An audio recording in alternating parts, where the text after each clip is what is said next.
Bonjour à tous et à toutes. Dans cette vidéo, on va parler de traitement d'air.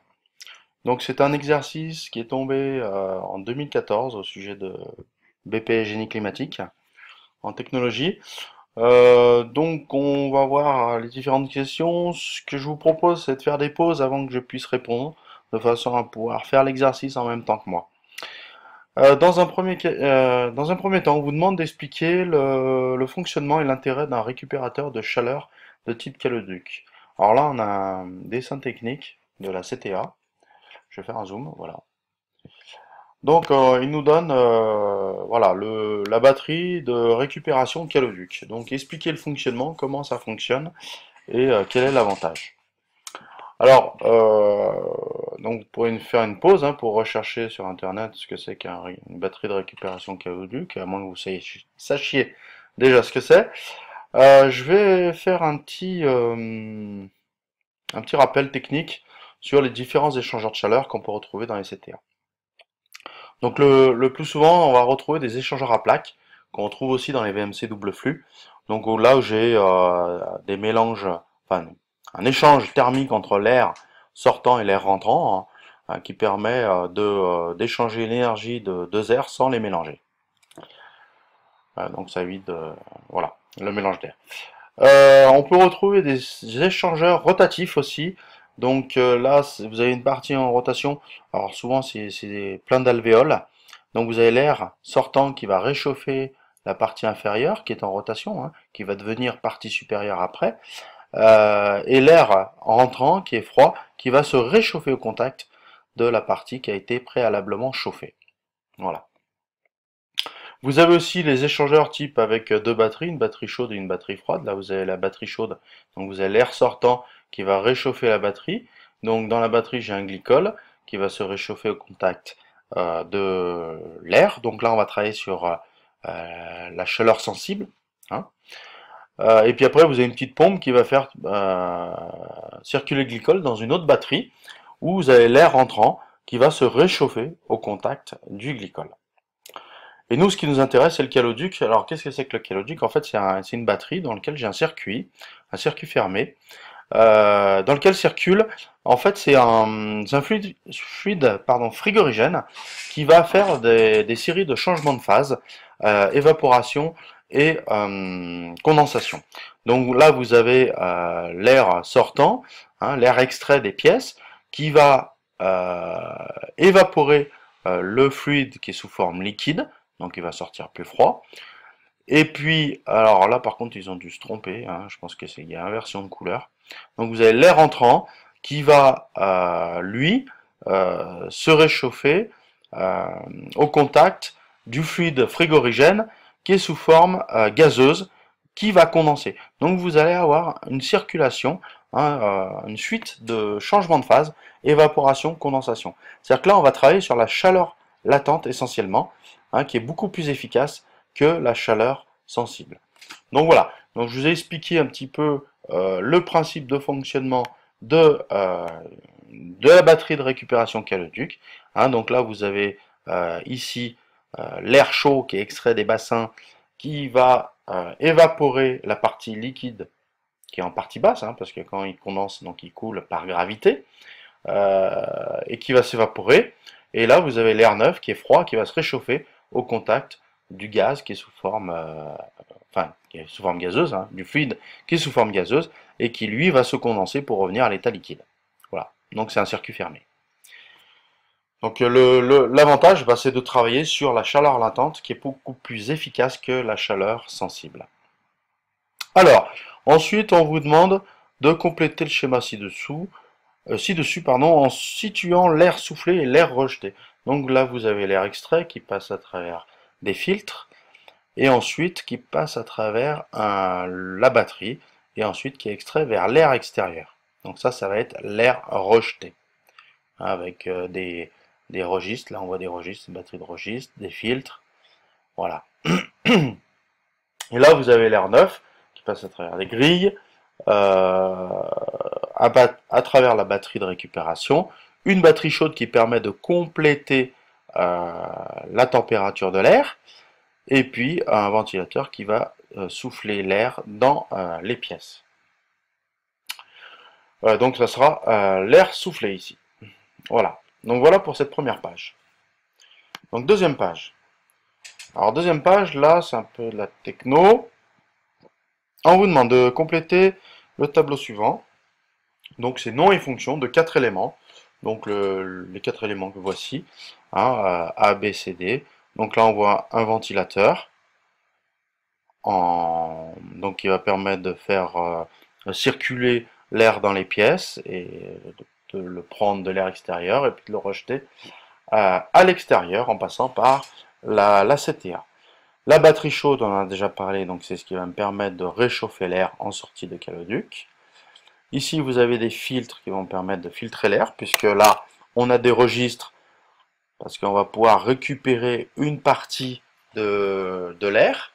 Si jamais on veut travailler sur l'humidité, hein, si l'air n'est pas assez humide extérieur, et ben on va pouvoir récupérer de l'humidité de l'air repris pour l'injecter.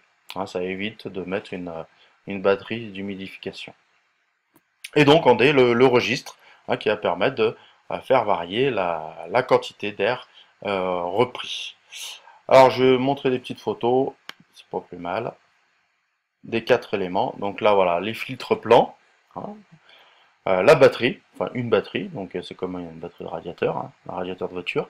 Donc là vous avez le fluide caloporteur qui va passer dedans, permettre de réchauffer ou de refroidir, hein, ça dépend si elle est chaude ou froide. Là vous avez des registres, donc c'est des volets qui vont s'ouvrir plus ou moins en fonction de la demande, avec un petit moteur qui va permettre de les ouvrir ou fermer. Et là vous avez le ventilateur en escargot, voilà, qui permet de faire circuler l'air.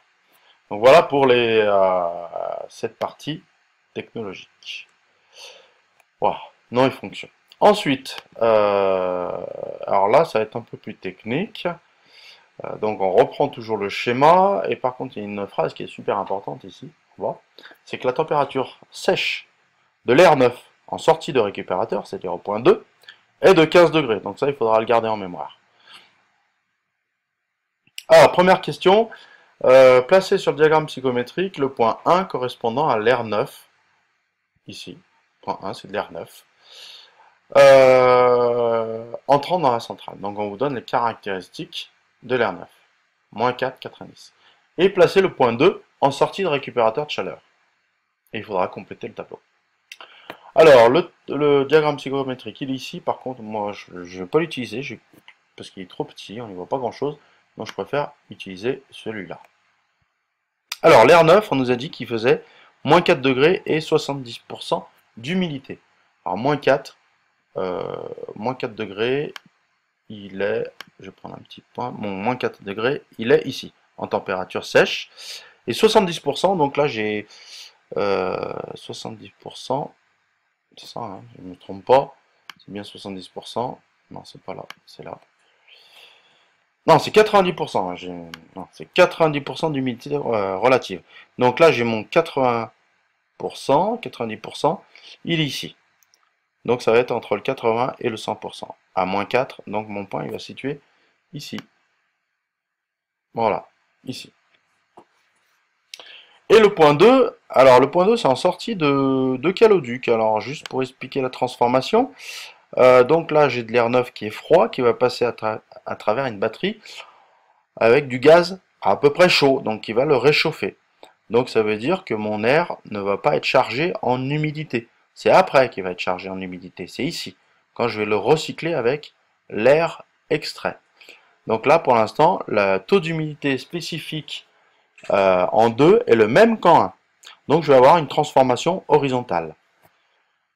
Et par contre, on a dit que la sortie était à 15 degrés. Donc je passe de moins 4 à 15 degrés. Donc mon 15 degrés, il est là. Donc, je vais faire un copier-coller. Tac. Voilà. Donc j'ai une transformation horizontale. Hop, 15. Donc je vais être à peu près ici. Voilà. Donc voilà ma transformation. Je rentre avec de l'air neuf et je sors avec de l'air préchauffé. Hein, bien comprendre que c'est une transformation horizontale parce que j'ai pas de variation d'humidité spécifique. Ok, je complète le tableau. Donc dans le tableau, on me demande quoi? On me demande de l'enthalpie et du volume spécifique. Alors, l'enthalpie du point 1, elle est ici. Donc là j'ai 3, 4, 2, donc là c'est 1, 2, 2,5, on va mettre 2,5 kJ par kilogramme d'air sec. Et le volume spécifique, on le voit ici en gris, donc c'est 0,766. Allez, on va compléter. Donc ici j'ai 2,5, 2,5, voilà. Je vais réduire un peu les cases, et 0,766. Voilà, 0,766. Donc là c'est en mètres cubes par kilogramme d'air sec. Ensuite, placez sur le diagramme psychométrique les points 3 et 4 correspondant à l'air extrait en entrée 3 et 4 du récupérateur. Donc c'est là. Donc là, c'est la sortie de bassin, hein, l'air qui est extrait du bassin et qui passe par mon caloduc. Donc là, je vais avoir un refroidissement. Donc là, on passe de sortie de bassin 28 degrés à 20 degrés. On perd 10 degrés. Et l'humidité relative 70-80. Donc on va placer ces deux points. Alors, donc j'ai 28. Je vais faire une copie de celui-là. Voilà. 28,70. Alors 28, il est... Alors, hop. Si ça veut bien s'arrêter là. C'est pénible. Alors 28, alors 25, 26, 27, 28. Waouh, je vais être un peu court là. Là je suis sur 29. 28 il est là. Toujours, c'est pas être toujours évident de se repérer sur les diagrammes. 70 il est là. Voilà. Voilà, ça c'est mon point d'air qui sort des bassins. 70% d'humidité et 28 degrés. Ensuite, je vais avoir mon air qui est en sortie de caloduc, donc qui est plus qu'à 20 degrés et 80% d'humidité. Alors 20 degrés, il est ici, voilà, 20 degrés, et 80%, il est ici, voilà. Voilà, donc là je passe en entrée de caloduc jusqu'en sortie de caloduc, ici, voilà. Alors je récupère les informations. Alors l'enthalpie spécifique pour lui, ça va être 70,5. Et lui, hop, 50. Allez, je vais positionner ça. Donc, 70,5 pour lui. 70,5. À peu près, hein, on n'est pas, je dirais, à 0,5 kJ. Hein, vous essayez d'être au plus près. Et puis, on a dit 50 pour lui. 50 kJ. 50 kJ. Voilà. Il nous demande le volume spécifique des deux points. Alors, le volume spécifique, alors lui, alors ici on est sur cette courbe, alors il ne faut pas les lâcher. Donc on est à 0,875, je vais le marquer parce que je ne m'en souviendrai pas. 0,875 pour lui. 0,875, voilà. Alors le mieux c'est de le faire sur un graphique au papier, hein, plus facile. Et puis pour l'autre point qui est ici, j'ai 0,846. 0,846. Voilà. 0,846. Voilà. Voilà, j'ai complété les tableaux. On va faire une pause. Je reprendrai la suite de l'exercice dans une deuxième partie, dans une question de temps. Voilà, donc je vous dis à tout à l'heure.